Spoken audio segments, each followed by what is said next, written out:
Hi, and welcome to another episode of Eyes Wide Open.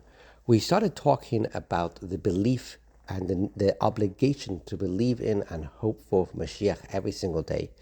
And we're going to start talking about what specifically that belief entails.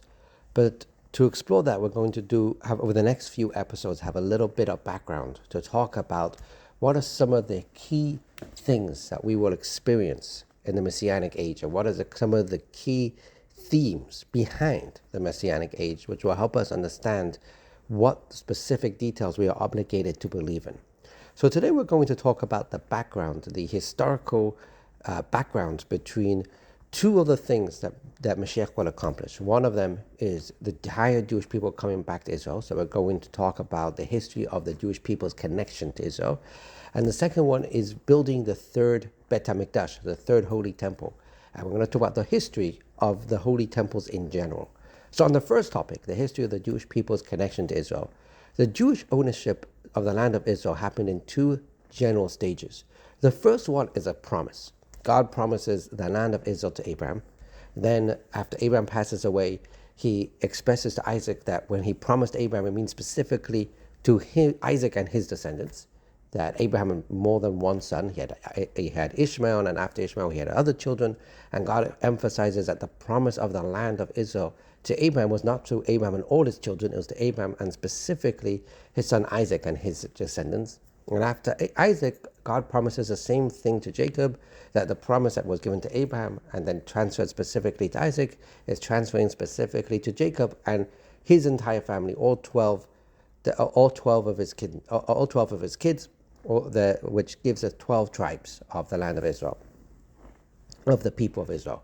And this promise is the source of the Jewish claim to the land of Israel.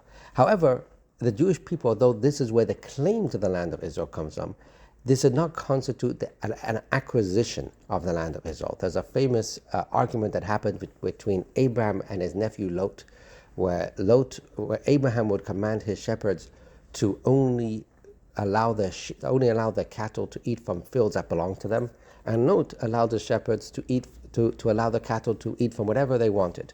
And when the shepherds complained to each other, when the shepherds of Abraham rebuked the shepherds of Lot, the shepherds of Lot said back to him, the whole land belongs to Abraham. God has promised the whole land to Abraham.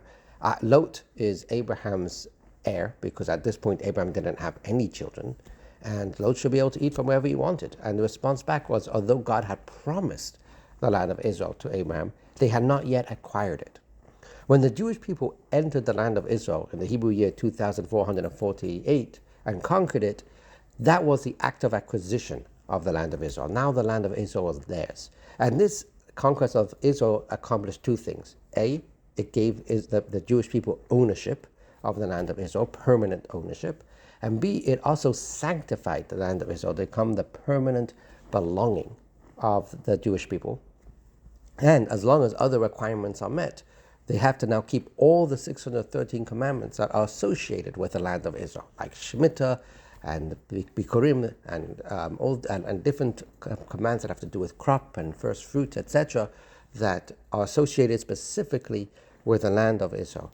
As a side point, there's a fascinating Rashi at the beginning of the Torah, where the Torah begins, Bereshit bara Elokim hashamayim v'haaretz. Hashem, in the beginning, Hashem created the heavens and the earth. And Rashi points out that the Torah is not meant to be a history book. The Torah is meant to be an instruction to us of how to live. Why are we beginning with the history of creation? That could have belonged somewhere else. Why did that have to be in the Torah? And Rashi answers that this is a response, it's a lesson for us how to respond to the nations who come to us and say, you are thieves, that you stole the land of Israel, it's not there, it's not yours. And we'll respond that in the beginning God created the heavens and the earth, the world is God's, everything is God's, no one really has ownership over everything, and God decides who gets what. God originally gave the land of Israel to other nations, and then he promised it to the Jewish people, and he gave it to them, take it up with God if you don't like it. So that's a Rashi, that the claim of the Jewish people, the response, questions of the claim of the Jewish people to the land of Israel, has to do with God giving it to us. So there's a talk from the Rebbe where the Rebbe asks that the idea of one nation conquering another nation is a general concept we see throughout history. Nations conquer each other all the time. No nation comes over to another nation and says, what are you doing? How could you conquer this? If you don't like it, conquer it back. What was the big deal that everyone gets upset that the Jewish people conquered the land of Israel? And the Rebbe answers, because even non-Jews recognize, whether or not they like it, that when the Jewish people conquered the land of Israel, it was different than any other nation conquering another country. When a nation conquers a country, it's theirs for now, and it's theirs until another nation conquers it from them.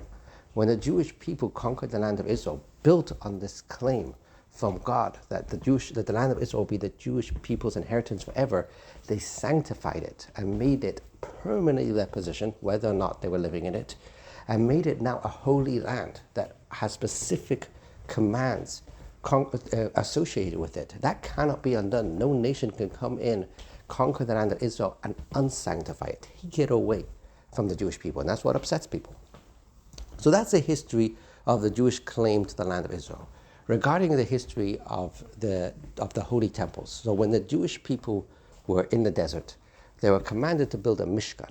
A Mishkan means a tabernacle, a portable mikdash, a holy place in which could be disassembled and reassembled as the Jewish people traveled. And the idea behind this Mishkan, behind this holy place, was that this would be a place where God's divine presence would manifest.